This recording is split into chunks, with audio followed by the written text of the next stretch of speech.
सीते राम कथा हृदयम्।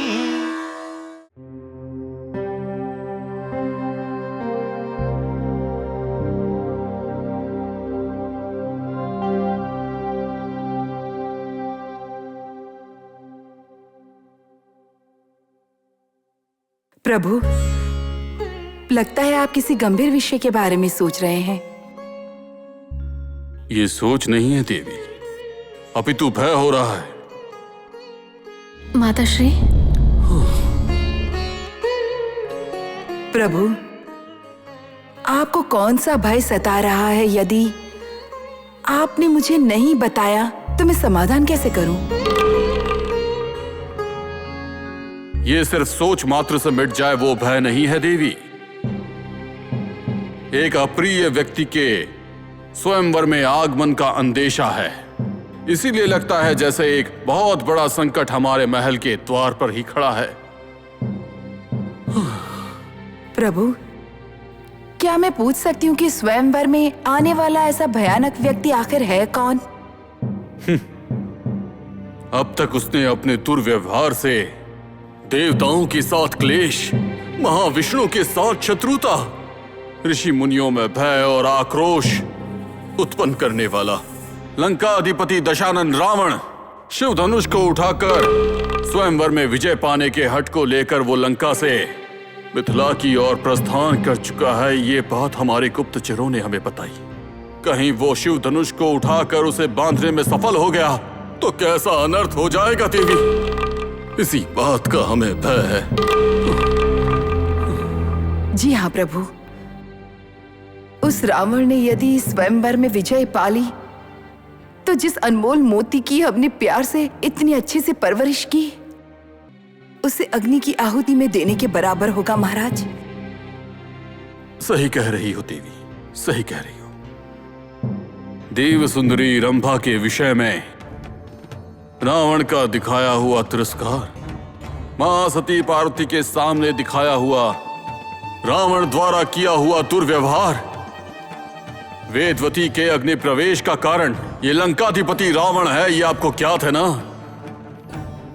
महामुनि नारद ने भी हमें सूचित किया था देवी, रावण का आगमन हमारे लिए बहुत भयानक हो जाएगा। क्या आपको ऐसा नहीं लगता देवी? उर्मिला,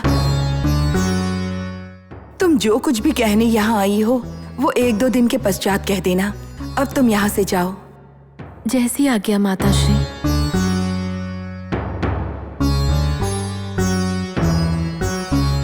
जी हाँ प्रभु, उस अहंकारी रावण के कारण अब हमें हमारी सीता के भविष्य के बारे में अब सोचना ही होगा महाराज।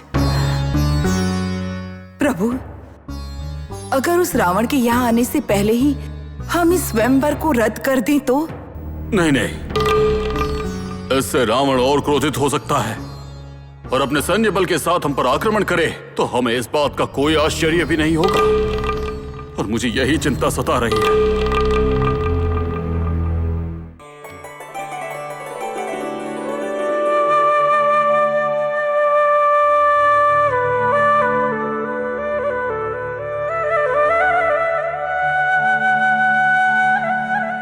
बहन सीता,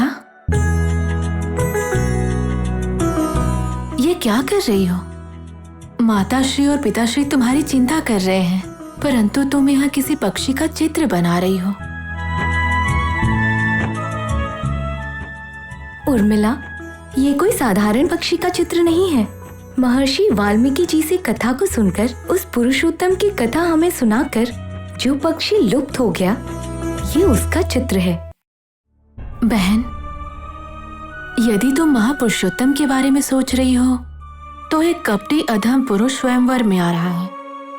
कहीं अगर उसने स्वयंवर को जीत लिया और तुमसे विवाह का प्रस्ताव रखा, इसी विषय में सभी लोग चिंतित हैं। यदि हम शुक्राणी की कथा पर विश्वास करते हैं तो कथा के अनुसार वो पुरुषोत्तम ही आकर विजय प्राप्त करेंगे, ना कि कोई अधम पुरुष।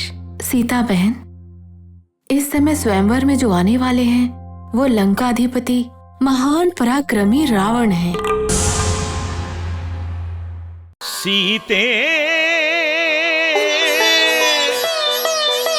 राम कथा हृदयं